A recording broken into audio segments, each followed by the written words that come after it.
Welcome to LC Screen Talk. My name is Larry, and this is the latest episode of Underrated, Overhyped. This series features a special guest each and every week to come on and discuss some of the most underrated and overhyped films within a specific genre. Both my guest and I have selected 5 films that were just judged wrong when it came to critical consensus. Now remember, these are just our own personal opinions, our own personal lists, and I'm sure they might be unpopular. But of course, we can't wait to hear your thoughts and opinions, as well as your underrated and overhyped films, in the comment section down below. So this week, I am joined by Nicki from Trivial Theater to discuss fantasy films. So, Nicki, why don't you go ahead and kick us off? Hey everybody, before I jump into my underrated, overhyped fantasy choices, I just want to thank Larry for giving me this opportunity. Now, just a heads up, I tend to love more cult-based movies, and I'm pretty sure at least a few of my choices reflect that point. My criteria for what makes a movie good or bad sits a little differently than some reviewers. My first movie up is 1992's Cool World, which sits at a 6 on Rotten Tomatoes and a 28 on Metacritic. Now at first glance, I get this rating. You look at movies like Who Framed Roger Rabbit, which did an amazing job of integrating both live action and animation. And then you look at Cool World, despite coming out nearly 4 years later, isn't even in the same ballpark. The live action animation scenes are sloppy, the story is, well, what it is. It's one of those films you look at and ask, what if this had had an R rating? Because given the subject matter, it really should have been. I know you can't look at what ifs when it comes to movie rankings, but I can't help but do that with Cool World. I actually really love this movie for the ambition of what could have been. The unconventional look of Ralph Bakshi's animation throughout the movie gives us a taste of what this movie could have been if he would have had creative control.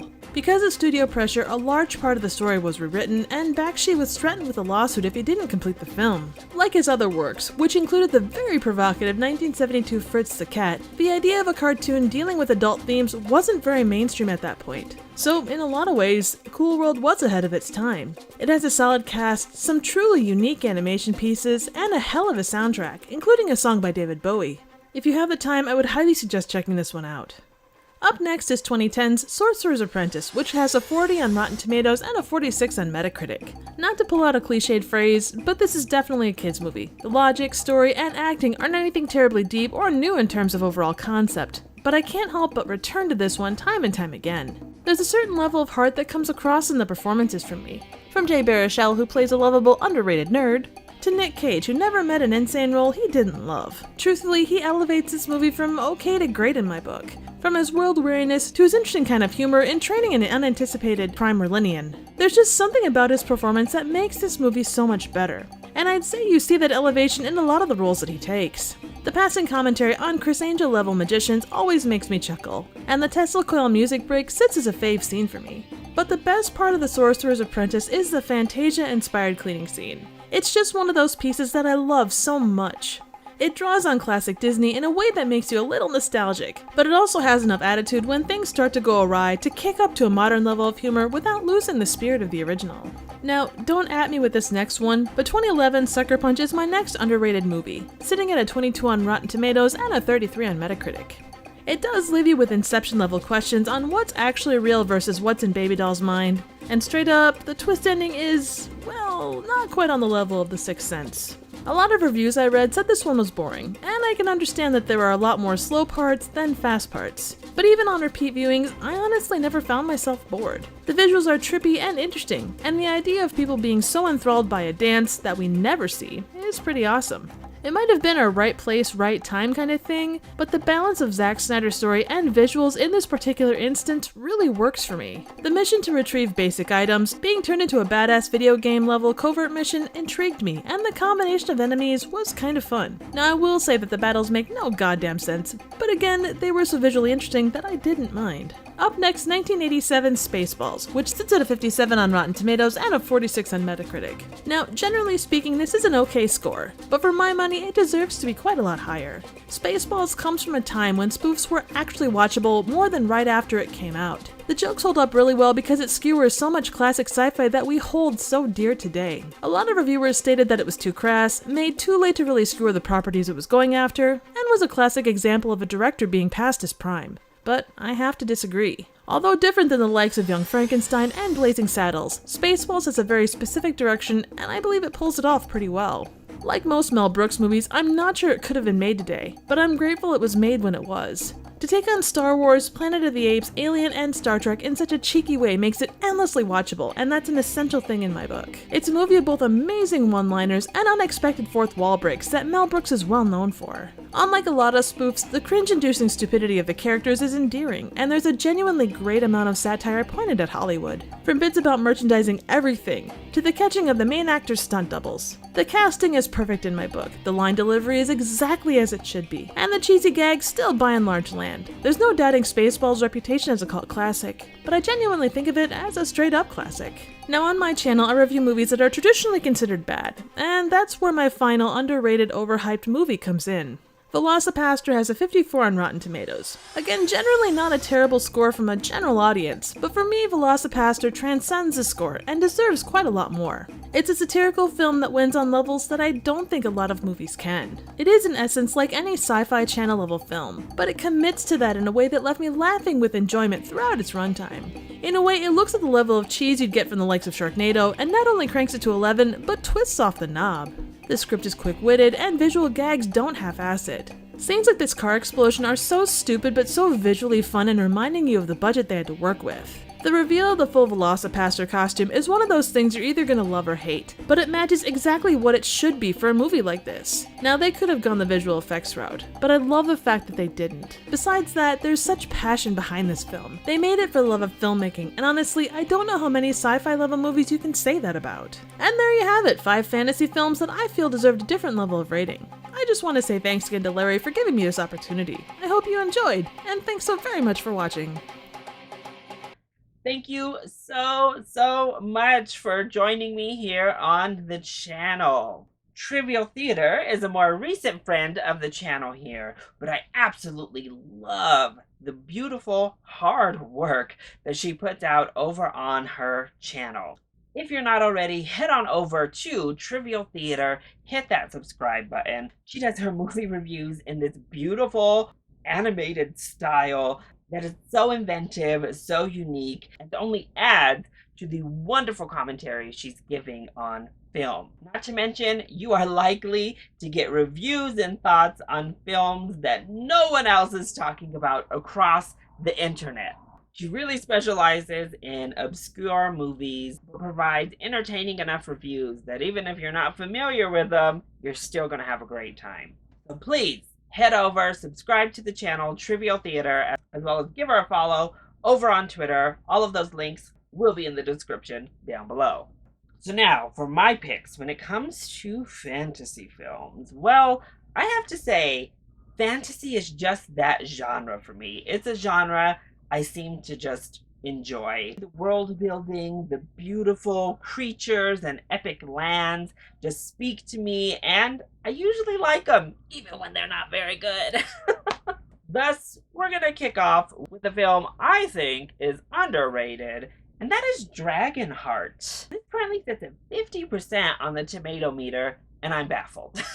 Maybe it's because I'm House Targaryen, fire and blood for life, and I just generally love dragons, but I think Dragonheart is such a beautiful, wonderful, epic adventure. First of all, Draco, our dragon, is voiced wonderfully by Sean Connery, and his animation still looks great. Plus, he's just a lovable character that draws you in. But I really think all of the performances in this film are great. I think Dennis Quaid is wonderful, and Bowen's connection with Draco is fantastic. The adventure and storyline itself are quintessential fantasy, but again, that just works for me. I think there's a lot of funny moments to be had, a big adventure to be had, and it's just a lot of fun. So Dragonheart to me is a great time. It's a blast from the past from my childhood, and I think critics were a little bit harsh on it. Now we're going to jump to an overpraised film, and we're going to go into the realm of fantasy science fiction and talk about Star Wars Episode 2, Attack of the Clones. This film does have a 54% on Metacritic, but also has a 65% on Rotten Tomatoes. Huh? which is above 3 other theatrically released Star Wars movies, and I think it should fall beneath 2 of those selections. Attack of the Clones has a lot of moments I personally really enjoy. I love Yoda's moments in this movie. I know others have a problem. I think they're great. That entire battle on Geonosis is awesome and epic, and that's where the fantasy truly delivers for me. But oh my gosh. They really try to force this romance, and it is awful. The dialogue in this movie is the worst of any of the Star Wars films, and it's not even close. The acting is also really poor. And since they cram so much romance in here, it's such a slog to get through for the first 2/3 of the movie. Literally, after we have that bounty hunter chase all the way through to the Battle of Geonosis, it's kind of just like, ugh, a little bit painful to get through. Certainly was overpraised in my book. Should be Ryan. Next up on my underrated list, I'm going to go ahead with Willow, the 80s classic at this point. Or at least I would have thought so. But apparently, critics just weren't having it. It currently sits at a 50% on Rotten Tomatoes and 47 on Metacritic. Again, what kind of stone hearts are going on here? First of all, Warwick Davis as Willow is fantastic and really delivers an endearing, charming, wonderful performance that brings this character to life and instantly makes you root for him and care about him. Plus, I think his relationship with Val Kilmer in this movie is wonderful. They have amazing chemistry on screen, and it really works. I also think it works as a really good coming-of-age story for Willow himself. He has such a wonderful character development throughout this movie, and it's really great to see him kind of come into his own as this sorcerer. I just find it to be really fun and really charming. Plus, the comedy here lands most all of the time. Some might think it runs a little bit slow, but I think the story takes the time to really build up our characters and develop them as people that we care about and root for. Plus, when we do get those fantasy elements and those more action-y set pieces, they deliver and work really well, I think, because they are really story-driven. So, Willow, I think, is great. It checks off all the boxes I want. Certainly, I don't see how it can be sitting this low amongst the critical consensus. But now we're going to jump to some more recent affairs with these final 2 picks, starting off with an overhyped one, and that's Charlie and the Chocolate Factory. And yes, I'm talking about that Tim Burton Johnny Depp remake. Currently, this sits at an 83% on Rotten Tomatoes and a 72% on Metacritic. Yuck.